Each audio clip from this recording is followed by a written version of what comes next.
نہایت رحم کرنے والا۔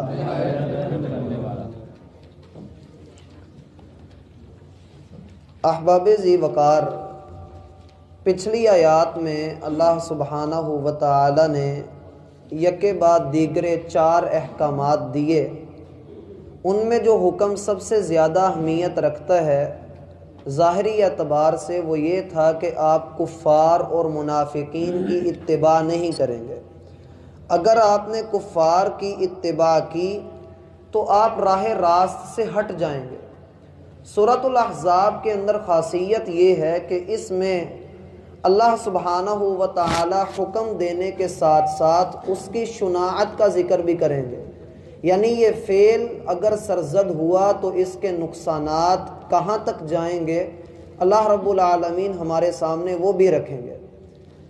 اللہ سبحانہ و تعالی نے عرب کے معاشرے میں چند ایک ایسی برائیوں کو ہائی لائٹ کیا جو کہ عام طور پہ وہاں پر برائی سمجھی نہ جاتی تھی، لیکن آنے والے وقت میں اسلام ایک عالمگیر قوت بننے والا تھا۔ اسلام کو ان چیزوں کا نقصان پہنچنا تھا اور ضرورت یہ تھی کہ فطرت کے مطابق، اس دین فطرت کے مطابق ان برائیوں کی نوک پلک کو سنوار کر دین کا حصہ بنا لیا جائے اور ان کو اللہ سبحانہ و تعالی کے حکم کے مطابق بدل دیا جائے۔ تو ضرورت محسوس کی گئی کہ ہم تبدیلی ایسی جگہ سے اٹھائیں، ایسی جگہ سے تبدیلی کو کھڑا کریں جہاں پر کوئی بندہ اعتراض نہ کر سکے۔ اور ظاہری سی بات ہے ہر دل عزیز شخصیت اس وقت محمد الرسول اللہ صلی اللہ علیہ وسلم ہی تھے، اور آپ کا ایک ایک عمل لوگ اس کو اپنایا کرتے تھے اور وہی دلیل ہوا کرتا تھا۔ چونکہ مسلمان مدینہ میں آ کر اپنی ایک ساکھ بنا چکے تھے، ایک ساکھ قائم کر چکے تھے جس کی بنا پر رسول اللہ صلی اللہ علیہ وسلم ان کا ہر فیصلہ کرتے، ان کی خوشی غمی میں برابر کے شریک، ان کے تمام تر معاملات کو رسول اللہ صلی اللہ علیہ وسلم ہی دیکھا کرتے تھے۔ نہ صرف یہ کہ یہ ذمہ داری آپ کی تھی بلکہ مسلمان بھی آپ کو آپ کا مقام دیتے ہوئے ہر معاملے میں آپ سے رہنمائی ضرور مانگا کرتے تھے۔ لیکن کچھ معاملات ایسے تھے جو ابھی تک نئے نئے مسلمانوں کے دلوں سے نکل نہ سکے تھے، یا یہ کہ عام طور پہ ان کو برائی سمجھا نہ جاتا تھا، لیکن اللہ کے ہاں وہ بات انتہائی قبیح تھی۔ لہٰذا اللہ رب العالمین تمہید باندھتے ہوئے یہ بات ذکر فرماتے ہیں کہ ما جعل اللہ لرجل من قلبین فی جوفی، اللہ نے کسی سینے میں 2 دل نہیں بنائے، اللہ نے ایک ہی دل رکھا ہے۔ اب 2 دل اگر کسی سینے میں ہوتے تو سننے والے، دیکھنے والے جن کے ایسے دل ہوتے وہ کہتے میرے ایک دل میں ایمان ہے، دوسرے دل میں کفر ہے، میرے ایک دل میں نیکی ہے، دوسرے میں بدی ہے، ایک دل میرا یہ کرتا ہے، دوسرا میرا دل یہ کرتا ہے۔ کبھی بھی ایسا اللہ رب العالمین نے نہ آج تک ایسا کیا ہے، نہ آج سے پہلے ایسا اللہ نے کبھی کیا تھا اور نہ ہی کبھی بعد میں کرنا ہے۔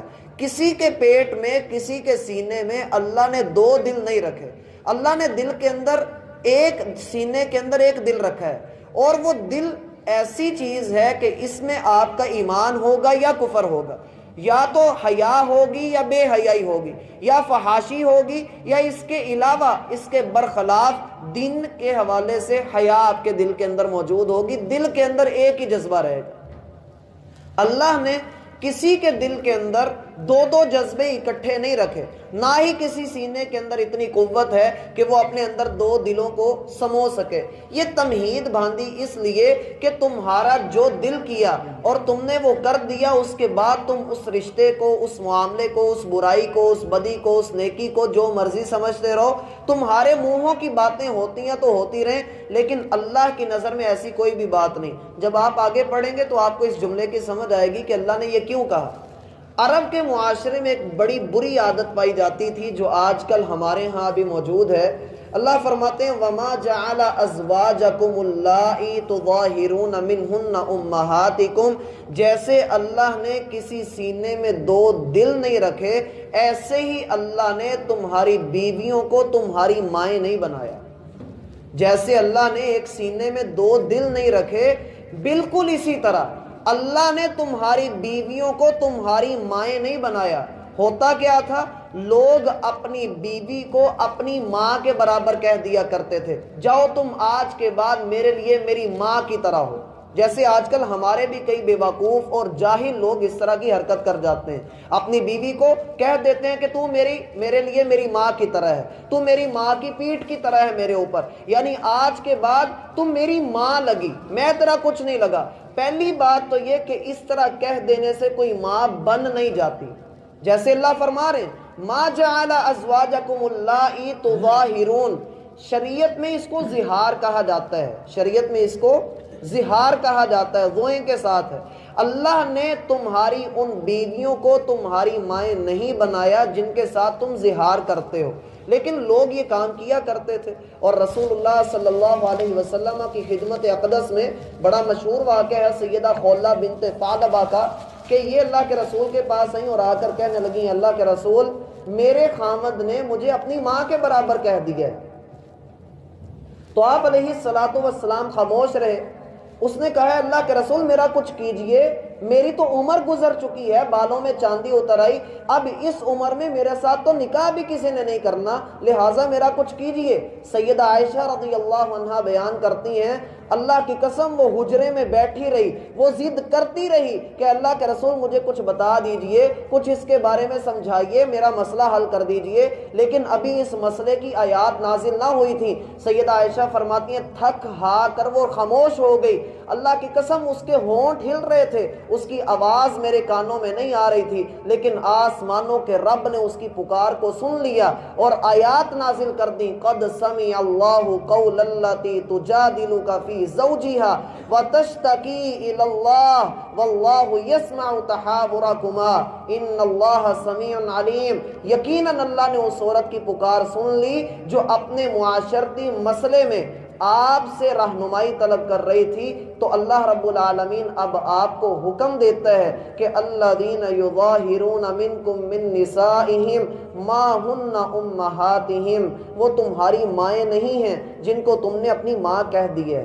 اس سے کیا پتہ لگا کہ بندہ جس کو ماں کہہ دے وہ ماں بن نہیں جاتی، بندہ جس کو ماں کہہ دے وہ ماں بن نہیں جاتی، لیکن لوگ باز نہیں آتے۔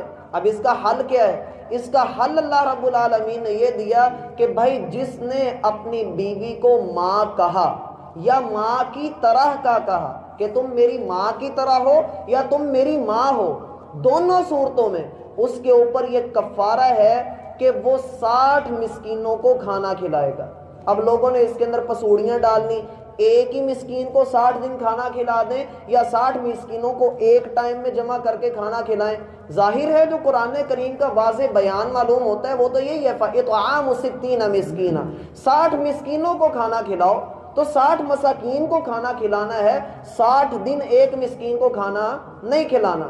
اگر کسی بندے کے اندر اتنی طاقت نہیں ہے، کھانا بھی میرا بھائی وہ کھلانا ہے جو خود کھاتے ہیں، کھانا بھی وہ کھلانا ہے جو خود کھاتے ہیں، یہ نہیں کہ دال روٹی بندہ کھلا دے۔ جرمانہ پڑا ہے تو صحیح طرح سے ادا بھی کرنا ہے۔ اگر بندہ یہ نہیں کر سکتا تو 2 مہینے کے لگاتار روزے رکھو، ایک بھی درمیان میں چھوٹ گیا تو گنتی پھر سے شروع کرنی پڑے گی۔ اور اگر یہ بھی نہیں کر سکتے تو پھر ایک غلام آزاد کر دو، آج کل تو غلام ویسے ہی نہیں ہے، تو یہی 2 معاملات کرنے پڑیں گے۔ اب بندہ کہے گا دین اتنی سختی نہیں کرتا، تو سختی اور پھر میرا بھائی کہاں پر کریں؟ اس طرح کے معاملات میں سختی نہ کریں تو اور کہاں پر کریں؟ پھر آیت آتی ہے لا اکراہ فی الدین، و دین میں اتنی سختی نہیں، تو اللہ کے رسول نے پھر اس صحابی کو کیوں کہا کہ بھائی یہ کام کرو؟ اگر سختی نہ ہوتی، سختی میرا بھائی یہ آیت بھی یہ مسئلہ بھی سمجھیے، جو لا اکراہ فی الدین والا مسئلہ ہے وہ کفار کے حق میں ہے کہ ہم کفار کو ڈنڈے کے زور پہ زبردستی دین میں نہیں لا سکتے، وگرنہ دین سختی ہی تو کرتا ہے کہ آپ نماز پڑھنے نہ آئے تو آپ دائرہ اسلام سے خارج ہو جائیں گے، اگر آپ نے زکوٰۃ نہ دی تو آپ دائرہ اسلام سے خارج ہو جائیں گے، اگر آپ نے اپنے والدین کے حقوق ادا نہ کیے تو آپ جہنم کا ایندھن بن جائیں گے۔ یہ سختیاں نہیں تو اور کیا ہے؟ ادخلوا فی السلم کافہ، دین کے اندر پورے کے پورے داخل ہو جائیے۔ دین اگر کوئی پابندی لگا رہا ہے تو وہ ہمارے فائدے کے لیے لگا رہا ہے، کسی اور دین کو اپنے فائدے کی ضرورت ہی نہیں۔ اگر آپ نہ ایسی حرکت کیجئے، نہ ایسے الفاظ بولیے، سوچ سمجھ کر بولیے کہ آپ کہنے کیا لگیں۔ اجی میں غصے میں تھا، تو پیار میں بھی کوئی اپنی بیوی کو امی کہتا ہے؟ پیار میں تو کوئی کسی کو کچھ نہیں کہتا۔ تو میرا بھائی اس طرح کے جرمانے اگر دین نے عائد کیے ہیں تو وہ ہمیں بھرنے ہی پڑنے، اگر نہیں بھریں گے تو کل قیامت کے دن اللہ کے ہاں گنہگار۔ پھر اسی طرح سے اگلی بات، پھر اس میں ایک اور مسئلہ بھی میرے ذہن میں ابھی ابھی آیا کہ بسا اوقات بہن بھی کہہ دیتے ہیں، تو اس میں پھر مسئلہ ڈال دیا جاتا ہے جی اگر بہن کہہ دیا تو یہ کفارہ عائد ہوگا یا نہیں ہوگا؟ سیدھی سی بات ہے بھائی، اللہ نے ماؤں کا ذکر کیا تو ماں کہنے سے کفارہ بنے گا، بہن کہنے سے کفارہ نہیں بنے گا۔ اور اگر بہن کہہ دیا تو دینی اعتبار سے وہ بہن ہے، دینی اعتبار سے، جیسے کہ ابراہیم علیہ السلام نے اپنی بیوی کو جو ہاجر رضی اللہ عنہا تھیں ان کو یہی تو کہا تھا کہ یہ میری دینی بہن ہے۔ اسی طرح سے اگر کوئی بندہ بہت ہی بیچارہ مجبور کر دیا جاتا ہے، کوئی نمرود جیسا حکمران اس کی گردن کے اوپر گوٹا رکھ دیتا کہ بتاؤ یہ کون ہے، تو پھر تو وہ اسے کہہ سکتا کہ ہاں یہ میری بہن ہے، لیکن ویسے ہی غصے میں آ کے بہن کہہ دینا تو اس وقت کون سی بہن یاد آ گئی؟ اس وقت ایسے معاملات نہیں کرنے چاہیے۔ غصے میں بندے کو زیادہ سے زیادہ، جیسے کہ سیدنا عمر رضی اللہ عنہ کہا کرتے تھے کہ غصہ آتا تو میں گھر سے باہر نکل جاتا تھا، اللہ کے رسول صلی اللہ علیہ وسلم کو غصہ آتا تھا آپ خاموش ہو جایا کرتے تھے۔ تو بندے کو غصے میں اپنے آپ پر قابو پانا چاہیے۔ وہ اللہ کی بندی اگر اس نے کوئی غلط حرکت کر دی ہے، کوئی آپ کی طبیعت کے خلاف کام کر دی ہے، اس کا یہ حال تو نہیں کہ بندہ دھکے مارے یا بندہ طلاق دے دے یا بندہ اس طرح کی کوئی حرکت کر دے۔ تو یہ معاملات، ان معاملات سے بندے کو پرہیز ہی کرنا چاہیے اور بہن کہنے سے بھی گریز کریں۔ اب اس میں ایک اور نیا مسئلہ آ جاتا ہے، بیوی نے مجھے اپنا بھائی کہہ دیا تو اب کیا کریں؟ تو بیوی کا حق ہی نہیں بنتا وہ آپ کو بھائی کہ اگر اس نے کہہ دیا تو آپ اس کو سمجھائیں اللہ کی بندی ایسے نہیں کرتے، بات ختم۔ اس طرح کے مسئلوں میں جو مسئلے دین نے نہیں بتائے اس میں ہم بہت زیادہ سختی کرتے ہیں اور اس میں کفارے بھی اور پتہ نہیں کیا کیا پھر بتایا جاتا ہے، اور جس جگہ پر دین نے سختی کی ہے وہاں پر لیتے ہی نہیں ہے سختی کو اور جو ہے چھوڑ کر آگے بھاگ جاتے ہیں۔ تو اس حوالے سے ہمیں اپنی اصلاح کی ضرورت ہے۔ اگلی بات جو اللہ فرماتے ہیں وَمَا جَعَلَ أَدْعِيَاءَكُمْ أَبْنَاءَكُمْ، جن کو تم نے اپنے منہوں سے بیٹا کہہ دیا، منہ بولے بیٹے بنا لیے، کسی کی گود تمہیں اللہ نے نہیں اولاد دی، تم نے کسی سے بیٹا لے کر اپنی گود میں ڈال لیا، تم اس کو اپنا نام نہیں دے سکتے، تم اس کو اپنا نام نہیں دے سکتے، نام نہیں دے سکتے تم اس کو۔ جَعَلَ أَدْعِيَاءَكُمْ أَبْنَاءَكُمْ، جو تم نے منہ بولے بیٹے بنائے ہیں، جیسے اللہ نے ایک سینے میں دو دل نہیں رکھے، ایسے کسی کو بیٹا کہہ دینے سے وہ تمہارا بیٹا بھی نہیں بن جاتا، وہ اس نے اسی کا بیٹا رہنا جس کا وہ خون ہے، اس کی ولدیت کے خانے میں اس کے باپ کا نام ہی لکھا جائے گا۔ اب لوگ کہتے ہیں بچوں کو تو ہم نے بتانا نہیں، بچوں کو بتائیں گے تو ہمارے جو بچے ہیں یا گھر کے جو بچے ہیں ان کے ساتھ جو ہے وہ پھر اس کے کلیشز بڑھیں گے۔ تو بھائی بتا دیجئے، محبت کی فضا قائم کریں گے تو کوئی کلیش نہیں آئے گا اور کوئی نفرتیں قائم نہیں ہوں گی۔ اللہ کے رسول صلی اللہ علیہ وسلم نے ایسا پیار دیا تھا اپنے منہ بولے بیٹے زید بن حارثہ کو کہ اپنی پھپھو کی بیٹی کی شادی اس کے ساتھ کر دی تھی۔ کچھ پیار تھا تو ایسا ہوا تھا، بلا وجہ تو ایسا نہیں ہو گیا۔ ما جعل ادعیاءکم ابناءکم، بات پھر اصل وہاں پر آ جاتی ہے کہ ہم کرپشن کا رونا تو روتے رہتے ہیں، یہ جو ان معاملات میں ہم خود کرپٹ بن جاتے ہیں تب کیا کرنا ہے؟ اسی لیے اللہ فرماتے ہیں ذالکم قولکم بافواہکم، یہ ساری تمہارے اپنے منہوں کی باتیں ہیں، یہ اللہ کے ہاں کوئی حیثیت نہیں رکھتی۔ تمہارے کہہ دینے سے کسی نے تمہارا بیٹا بن نہیں جانا، اور تمہارے کہہ دینے سے کسی نے تمہاری ماں بن نہیں جانا۔ کہہ دینے سے کچھ بھی نہیں ہوتا، رشتہ وہی ہے جو اللہ نے بنا دیا ہے، اس رشتے کو تم توڑ نہیں سکو گے۔ ہاں اگر توڑو گے، جیسے کہ باپ کی ولدیت کی جگہ پر اپنی ولدیت گھسیڑ دینا، کسی کے نام کو اپنا نام دے دینا یا اپنی ولدیت کو تبدیل کرنا، اللہ کے رسول فرماتے ہیں سیدھی سی بات ہے فالجنت علیہ حرام، اس کے اوپر جنت اللہ نے حرام کر دی۔ جو اپنی ولدیت تبدیل کرتا ہے، جو اپنی ولدیت تبدیل کرتا ہے، اپنی ولدیت کے خانے میں کسی اور کا نام لکھتا ہے، اللہ نے اس کے اوپر جنت کی آگ حرام کر دی ہے۔ تو جن بچوں کے ساتھ ہم ایسی حرکت کر رہے ہیں، جن کے نام ہی ہم نہیں لکھوا رہے، ان کے ساتھ ہم زیادتی کر رہے ہیں، ان بیچاروں کو تو پتہ ہی نہیں۔ اول تو یہ کہ ان بیچاروں کو پتہ ہی نہیں، اور جب ان کو پتہ لگتا ہے تب خاندان کے اندر کتنے فسادات کھڑے ہوتے ہیں، اللہ اس سے معاف فرمائے۔ اور پھر یہ بھی ذہن کے اندر رکھیے کہ جس بیٹے کو آپ گھر میں رکھ رہے ہیں، گھر میں بیٹیاں ہی بیٹیاں، کسی نے تنگ آ کے بیٹا لے لیا ہے کسی سے، وہ ان بیٹیوں کا محرم نہیں بنے گا تب تک جب تک بیگم اس کو دودھ نہیں پلا دیتی 5 مرتبہ، تب وہ آپ کا رضائی بیٹا بنے گا، وگرنہ وہ ان کے لیے غیر محرم ہی رہے گا۔ اور اگر آپ نے بیٹی کی چاہت میں بیٹی لے لیا اور گھر میں بیٹے ہی بیٹے ہیں تو تب تک ان کی بہن نہیں بنے گی جب تک اس کو فیڈ نہ کروا لیا جائے 5 مرتبہ رج کے۔